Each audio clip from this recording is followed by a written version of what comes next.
Hello, Godgers! Nina da Bay. E hoje, né, voltamos para o nosso cenário antigo. Já estou aqui em Portugal. Quem me acompanha, acompanha minhas lives aqui.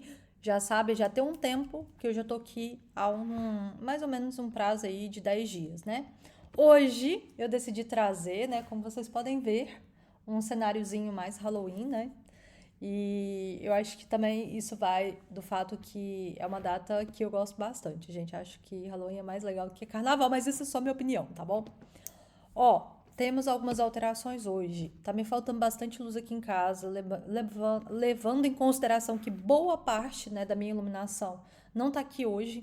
Então, todas essas decisões aqui é com pouco recurso que hoje eu tive, tá? Então, o meu microfone também de estúdio também não tá aqui, tá? Foi até um erro meu não ter trago esse microfone aqui para casa. Mas enfim, a gente vai fazer com os recursos que a gente tem. Eu tô usando esse pequeno, eu tô fazendo um teste para ver se ele tá conectado, se ele não tá conectado ali. Eu tava vendo ali como é que conecta, parece que o negócio tá assim. Eu acho que tá certo, mas vamos tentar, né? Não custa. E o tema de hoje, né, para falar sobre a questão das Cintia Chagas. Eu quero fazer um compilado de coisas, uma vez que eu já fiz, eu acho que, sei lá, incontáveis lives a respeito disso lá, umas 2, 3 lives. Toda hora que o assunto é Cintia Chagas. Eis que nós acabamos tendo vários assuntos correndo, celebridades falando que sabem, quem conhece a Cíntia Chagas, enfim. E hoje eu trouxe só 2 vídeos para falar sobre ela neste exato momento, que são 2 vídeos que eu considero hiper importantes. Um sobre a questão do que ela mesma diz a respeito, e o segundo é uma questão que também envolve a gente falar sobre as questões relacionadas a Maria da Penha, sobre agressão e outras coisitas mais. Então eu já vou colocar o vídeo aqui para vocês, para vocês me acompanharem. Então vamos embora, tá? Eu tô com medo, né, que vai dar BO isso aqui por causa de retorno, mas vamos tentar, tá? Bater palma maluco Muito dançar, bem, né? Eu já muito aprendi bem. essa. Mas não é, o casamento foi lindo, a roupa é Foi. linda, você tá linda. E aí, de repente, ele acaba rapidamente, né? Porque foi bastante Mas nós rápido. já morávamos juntos. Vocês já namoravam, já... A gente morava junto desde dezembro de 2022. O casamento foi em março, eu acho, maio de 2024. E aí terminou 3 meses depois. Sim. E aí você vem a público e fala, terminei mesmo, tal, acabou meu casamento e tal. Como é que você lida com isso? Mas com Você isso... toma um calmante, um excitante, um copo de gin? O que você faz pra falar? É porque você não sabe o motivo. Se você soubesse o E motivo... qual é o motivo? Mas eu não posso falar, senão eu vou ser processada. Bom, o motivo que saiu na imprensa... Vamos falar um pouquinho sobre isso? Ó, as primeiras considerações que eu tenho para fazer é quem, de fato, ela colocou aí um argumento que eu achei assim, sensacional. Todo sonho de uma mulher é, de fato, se casar, tá? E normalmente, quanto mais pomposo, mais lindo, mais maravilhoso for esse casamento, bem, esse é o dia de princesa da mulher, né? Os homens não ligam muito, mas as mulheres compreendem, né? Interpretam essa questão desse casamento como uma coisa muito positiva, né? Até aí, né? Não precisa falar mais nada aqui. Qual que é o segundo ponto? Ela virou para nós e nos disse, né? Que a questão era: quem é que gasta tanto dinheiro, faz um casamento dos sonhos, de a Cinderela, de Bela Adormecida, ainda mais na Itália, né, gente? No Lago Como, num lugar maravilhoso, numa igreja linda, e no final de 3 meses, fim do 3 meses, os dois, ambos, né, tanto o Lucas quanto ela, eles vão e dizem: pronto, terminou. Agora a gente não vai ficar mais junto, cada um vai seguir o seu próprio caminho. Assim, o que ela nos diz é, se não fosse algo muito grave, não fazia sentido a gente virar público e falar de fato o que é que aconteceu. Bem, aí a Leda fez o papel dela, né, como jornalista, que foi perguntar, então qual foi o motivo? E aí ela virou e nos diz: eu não posso falar, por quê? Porque o processo também está em segredo de justiça. O Lucas também se pronunciou durante a semana a respeito disso, e o Lucas também disse a mesma coisa: eu não posso falar nada porque está em segredo de justiça. Mas vamos continuar aqui a nossa análise. Esse aqui você não quer ter filho. Mas ele nunca quis. Nenhum dos dois queria. Ele descobriu da noite pro dia que ele não queria ter filhos. Que eu não queria. O motivo é outro. Ah, tá. O Só motivo que, é outro, totalmente não diferente. tem nada a ver com isso. Não tem nada, absolutamente nada. Ele nunca quis. Como que ele não saberia disso? Qual que é um ponto aqui que eu acho interessante que eu queria colocar para vocês? A mulherada, eu até indico a mulherada e os homens também, né? Quando vocês estão conhecendo uma pessoa, eu acho que uma das coisas mais importantes, se você vê um futuro com aquela pessoa, é perguntar para a pessoa se ela deseja ter filhos ou não. Por quê? Porque isso mais para frente vai virar um big problema, tá? Eu já conheci um caso uma vez de uma menina que era youtuber e tal, fazia vídeo na internet, que ela... Mentira, nego. Eu tava pegando um Uber. Gente, eu sempre escuto histórias, mas eu não sei de onde que são as histórias. Peguei um Uber voltando de um trabalho que eu tava fazendo. E essa menina me contou que ela já tava no segundo casamento dela. Levando em consideração que pra ela, ela tinha uma idade. E casamento pra ela é o famoso morar junto, né? E o primeiro casamento dela parece que ela tinha 25, 26 anos. E uma coisa que ela sempre tinha dito pro ex-namorado dela, vou chamar de namorido, né? Que chama namorido. Foi, eu não quero ter filhos. E aí eles ficaram naquela coisa, morando juntos, mais uns 2, 3 anos, e o cara insistindo pra ela que queria se tornar pai. E ela virou pra ele e falou assim, não, desde o primeiro dia que você me conheceu, eu te disse que eu não tenho vontade nenhuma de ser mãe. Bem, e ela me contando essa história toda, e ela diz, no final, demorou ali mais uns meses e tal, mas rompemos, terminamos. Por quê? Porque desde o primeiro momento eu disse pro meu ex-namorado que eu não queria ter filhos. E o grande sonho dele era ter filhos. Então, eu acho que pelo que ela conta, ela esperou um pouco as coisas ocorrerem, as coisas passarem, e o namorado ficou naquela coisa, não, mas eu vou convencê-la de que é legal ser mãe, porque eu quero ser pai, que é legal a gente ter uma família.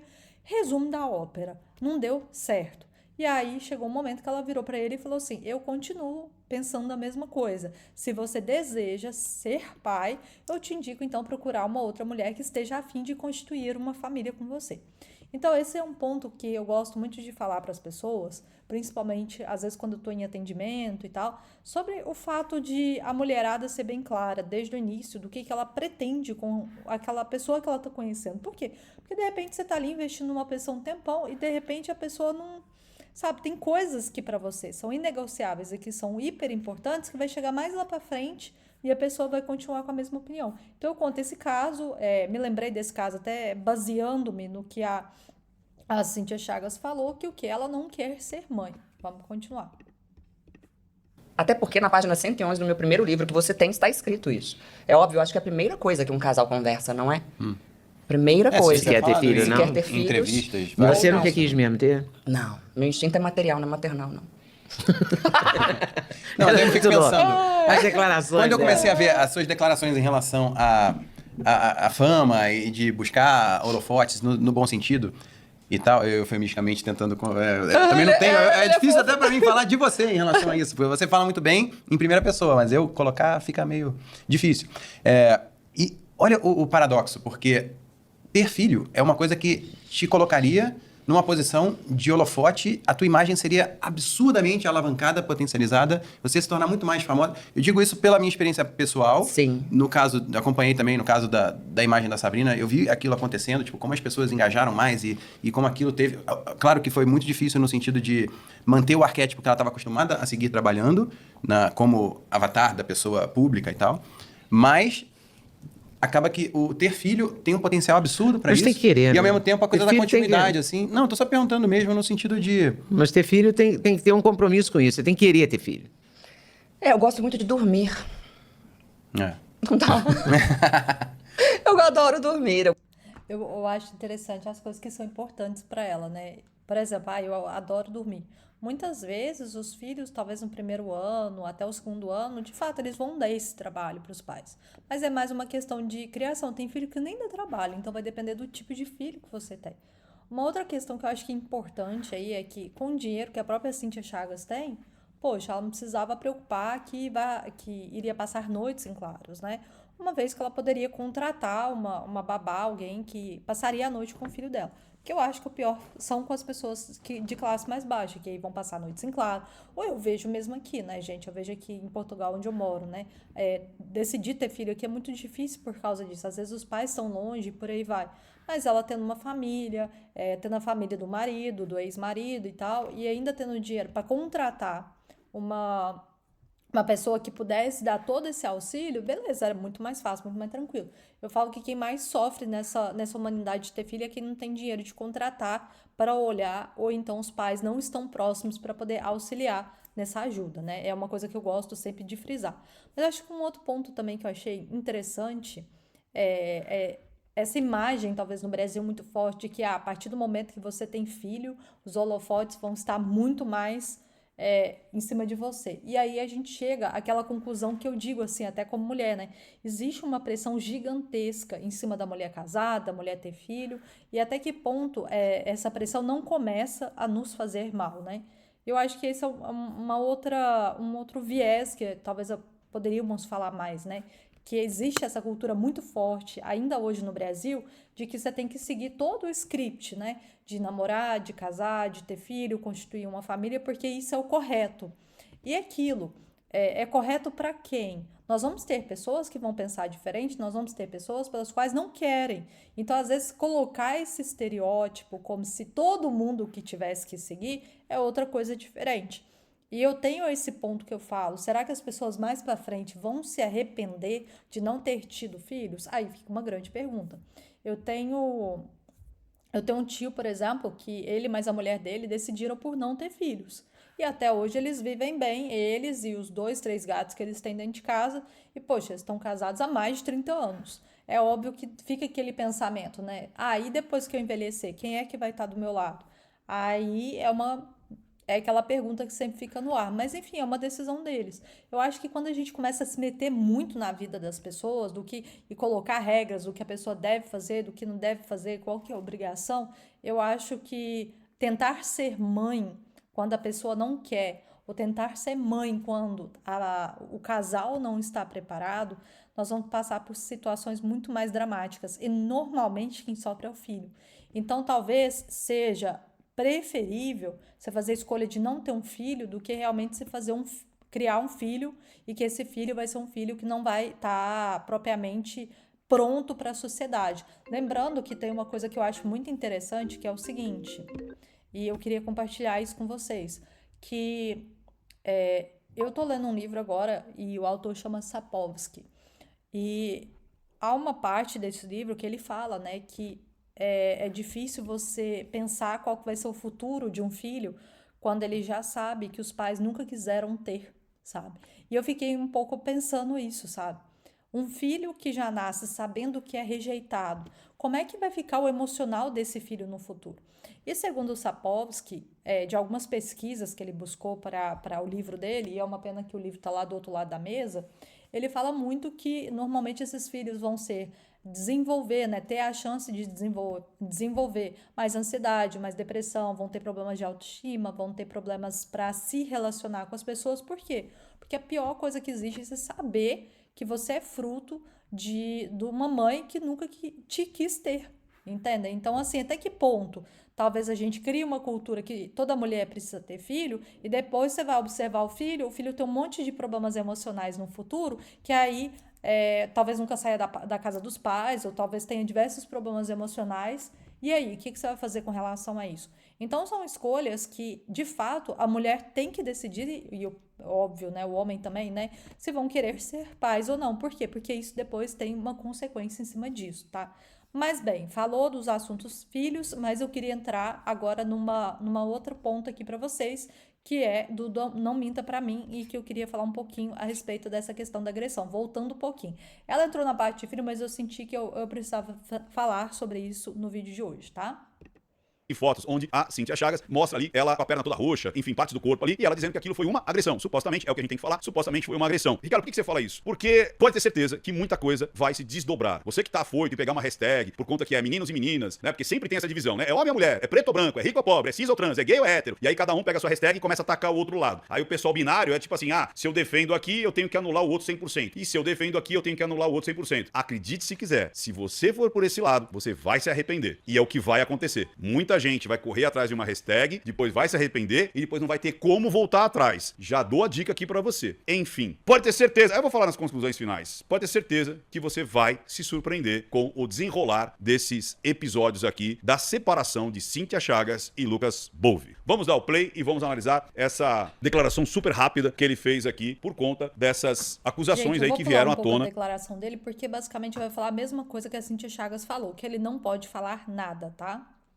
Isso é uma coisa muito doida dessa Lei 11.340, que tem o apelido de Maria da Penha, que eu acho que deveria ser trocado. Mas a Lei 11.340, ela é uma lei muito importante para as mulheres, muito importante. Ela salvou muitas mulheres. Ela deu dignidade a muita separação, porque tinham muitos homens que acreditavam que eram donos das mulheres, não aceitavam, então as medidas protetivas. Só que muitas mulheres e muitos homens, isso é recíproco, tá? Usa essa lei, apesar que não existe uma lei específica de proteção ao homem. Acredite se quiser. Existe uma lei específica para proteção da mulher, mas não tem do homem, e a gente tem inúmeros, centenas de casos de mulheres que agrediram. Você que tem um parente, ou até você homem, escreva aqui embaixo se alguma mulher não aceitou o fim do relacionamento, como a gente já viu de vários casos, onde teve mutilação, onde teve agressão, onde teve calúnia. Existem homens hoje lutando para ver os filhos, sim. Gente, isso aí que ele tá falando é real, é verdade. Nós temos essa situação, mas eu não creio que o futuro seja, de repente vamos fazer uma lei para homens, que eu acho que é o que eu vejo alguns influenciadores defendendo aí. Por quê? Porque eu, por exemplo, eu sou super contra essa questão de ter lei para mulher, ter lei para homem, ter lei para LGBTQI+, ter lei para indígenas. Por quê? Porque essa coisa de achar grupos específicos aos quais a lei será aplicada, para mim chega num ponto de que, bem, então tudo vai ser juntar, você vai ter que se encaixar onde aquilo mais convém. E eu não gosto disso, eu não gosto dessas questões coletivistas, sabe? Que tudo a pessoa tem que, né, tá ali inserida em alguma coisa onde vai haver essa aplicação da lei. Por um outro aspecto, eu já vi isso, a Lei Maria da Penha, ela não é destinada apenas para mulheres. No corpo da lei, beleza. Só que eu já vi algumas jurisprudências e algumas decisões que a lei, por exemplo, já foi aplicada, por exemplo, para homossexuais vítimas de agressão. Então, isso, que eles moram juntos e tal, aquela coisa toda. Então, eles estenderam a aplicação. Nina, mas será que isso tem legalidade? Não tem legalidade? É por isso que eu acho complicado. A partir do momento que a gente tenta especificar demais uma lei, chega num ponto que fica difícil a aplicação da própria lei. Por que a gente não fala, ao invés de Maria da Penha, por que a gente não fala só de violência contra a mulher, a gente não começar a falar sobre violência das pessoas? Então, eu acho que é isso que falta mais a gente começar a entender, sabe? Eu acho que isso é uma visão minha, essa questão da cultura woke, sabe? De achar classes e coletivizar e achar grupos pelos quais vai ser especial fazer uma lei específica para aquela demanda que às vezes precisam daquela lei para tutelar, acho que acaba dificultando a própria aplicabilidade do direito. Então, eu concordo com aquilo que foi falado, que é aquela situação básica. Tá, mas os homens também sofrem. Por exemplo, a violência do homem é muito mais uma violência psicológica. Mas aí, quando é que a gente vai discernir o que é uma violência psicológica ou não? Quando é que a mulher, por exemplo, está falando coisas que o homem depois ele vai observar e falar assim, tá, mas eu tô sendo de repente vítima de uma agressão, ou de repente eu me enquadro na Lei Maria da Penha, então é tudo muito, muito vago. Então eu não acredito nisso, essa é a grande verdade. Eu acho que está começando a ter tantas leis e tantos grupos específicos e tantas leis que precisam encaixar naqueles grupos específicos, com aquelas atitudes, aqueles comportamentos específicos, que acaba que está se tornando muito complexo tentar legislar com esse ambiente que a gente vê agora no Brasil, né? Um outro ponto que ele falou, homens também passam por problemas com relação à separação para ter o quê? A guarda dos filhos. Normalmente a guarda dos filhos vão para as mulheres, mas tem alguns homens que sofrem, porque existe aquela questão psicológica que a mulher vai virar para o filho e falar assim, que seu pai não presta, seu pai não paga pensão, que não sei o quê, e muitas vezes a mulher vai e coloca o filho naquela questão que está relacionada ao casal. Então, nós temos essa outra situação também que dificulta muito e, no final, quem mais sofre com essas situações são as próprias crianças. Então, é muito triste, é uma realidade que existe. Enfim, eu, honestamente, eu não vejo, com essa questão, né, que a gente fala da violência e a gente agora está falando de Cíntia Chagas e o Lucas, que, querendo ou não, o Lucas é, por enquanto, ainda deputado, é uma situação que, bem, vamos ter que debruçar, vamos ter que conversar, talvez teremos que rever essa situação da Lei Maria da Penha e, enfim, eu acho que o principal que eu queria trazer com isso era É isso que eu disse para vocês. Vamos ver o que mais aqui temos para tirar. Simplesmente para ver os filhos, mas não pode, porque sem fundamentação alguma, as mulheres chegam na delegacia e falam assim: olha, fui agredida e eu me sinto incomodado com a presença dele, porque eu me sinto violentada só por ele passar perto de mim. Mete uma Maria da Penha, ou melhor, a Lei 11.340, mete uma medida protetiva e você fica brigando na justiça por 3, 4, 5 anos sem poder ver os seus filhos e sem ter nada de prova, simplesmente a palavra da mulher. Então é uma lei que ela precisa ser melhorada para Eu concordo com ele, é uma lei que precisa ser melhorada, porque quando se excede a lei nesse sentido, bem, então é aquilo que eu falei de novo, nós vamos ter um grupo que são as crianças que vai mais sofrer com essa questão da lei. Lembrando que sobre um aspecto mais importante ainda, e eu tenho reparado isso pouco a pouco, como o número de divórcios aumentou, e por exemplo, a gente vê que no Brasil, a cada 2 casais, um não tem dado certo, as crianças já começam a apresentar questões psicológicas que chegam à vida adulta justamente por causa desse ambiente que é maléfico para a própria criação da criança. E eu acho que esse tipo de tema nunca foi antes abordado. E eu queria hoje dedicar um pouco a essa questão de abordar esse tema. É claro que a gente está começando a falar de Cíntia Chagas com agressão e chegar nesse ponto aqui da questão da Maria da Penha, mas isso é um pouco o trabalho aqui o que eu faço. Então, assim, isso não faz bem. E essas questões das agressões, dos divórcios, da separação, tudo que envolve muito filho é uma coisa que é muito mais delicada e que eu acredito que a sociedade tem que começar a conversar mais. Até porque boa parte do meu trabalho, que o médico cognitivo comportamental, é perceber que às vezes as pessoas chegam na vida adulta e tem muitos problemas que estão relacionados à primeira infância, a do pai que não está presente, a da mãe que não está presente. E essa questão da família, quando essa família se rompe, então essa criança, ela apresenta, quando chega na vida adulta, diversos problemas emocionais que mais para frente a gente precisa tratar. Então, eu acho que é um ponto interessante a gente falar essa altura do vídeo, tá? Vamos ver se a gente tira mais alguma coisa aqui. proteger as mulheres e proteger a vítima de fato. Que isso é uma coisa muito importante, porque nós temos sim pessoas com transtorno e o transtorno não escolhe sexo, ok? E nós temos pessoas perversas e essas pessoas não escolhem sexo. Então toma cuidado. Se você levantar os fatos, os dados de fato, você vai ficar horrorizado. Horrorizado. Tem dados oficiais, inclusive, postados lá na página do Senado. Na página do Senado. Depois eu vou botar até o link aqui nas descrições para vocês verem o quanto que existe de denúncia caluniosa de uma parte do casal contra a outra. E quando acontece isso, a pessoa não pode nem se defender. Ela não pode nem contar. Ou seja, eu digo porque eu pedi a Lei 11.340, como eu já estou reafirmando várias vezes. Essa lei já salvou muitas mulheres, mas muitas pessoas inescrupulosas estão usando essa lei para detonar os seus ex-parceiros. É assim que está acontecendo. E são centenas e milhares. Então, pessoas honestas estão sendo comparadas com mulheres desonestas. Essa que é a verdade. Mulheres extremamente honestas que precisam dessa garantia estão sendo jogadas no mesmo balaio de mulheres desonestas. Então, toma cuidado, porque é muito necessário a gente ter calma e parcimônia na hora de você analisar certas coisas. Então, e eu não estou dizendo desse caso específico, ok? Eu estou dizendo que ele não pode falar, ele não pode mostrar a versão dele, por quê? Porque tá tudo em sigilo, ele não pode se defender, e até ele se defender, o que foi colocado? Que ele é esse cara aí agressor, tá? E você vai se surpreender com as conclusões finais. Bora lá. Por uma decisão judicial, um processo que corre em segredo de justiça, eu estou proibido de falar qualquer coisa sobre isso, de citar nome. É aquilo, ele falou exatamente a mesma coisa que a Cíntia Chagas também foi orientada a falar. Eu não posso falar nada a respeito disso.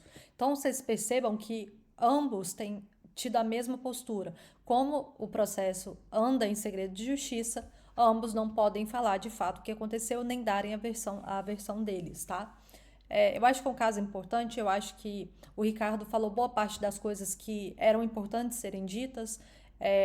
Talvez seja um caso interessante para que possamos rever essa questão da Maria da Penha e que sim, dos dois lados, há violência, principalmente dos dois lados, quando eu falo assim, em geral, tá, gente? Há essa questão relacionada à violência. Por um lado, pode ser uma violência verbal, psicológica, violência de fato física e outras coisitas mais. Mas é aquilo, também a gente não pode deixar de ter um corpo legal que fala sobre a questão da agressão, levando em consideração que agora as mulheres estão aproveitando dessa lei para prejudicar os maridos. Bem, a gente tem a questão da denunciação caluniosa. Já ouvi de alguns inscritos falarem assim, mas ela não funciona tão bem assim, que não sei o quê. Então tá na hora da gente levar com mais rigor essa questão da denunciação caluniosa, justamente para que essas mulheres que usam de todo o aparato judicial de uma maneira falsa, elas possam ser criminalmente responsáveis por aquilo que elas estão fazendo. E, de novo, no final, aquela pessoa que mais sofre são as crianças desse relacionamento. Não é o pai, não é a mãe, porque todos eles estão adultos e depois eles vão se virar. Mas o problema é isso que eu já disse para vocês anteriormente. Quem mais sofre e depois mais lá para frente vão ter questões psicológicas e emocionais que vão precisar ser tratadas, vai ser a própria criança. Então, eu acho que a minha ideia hoje é essa. Eu espero que você tenha gostado e muito obrigada por ficar até o final. Eu sou a Nina 20 e por hoje é só. Take care!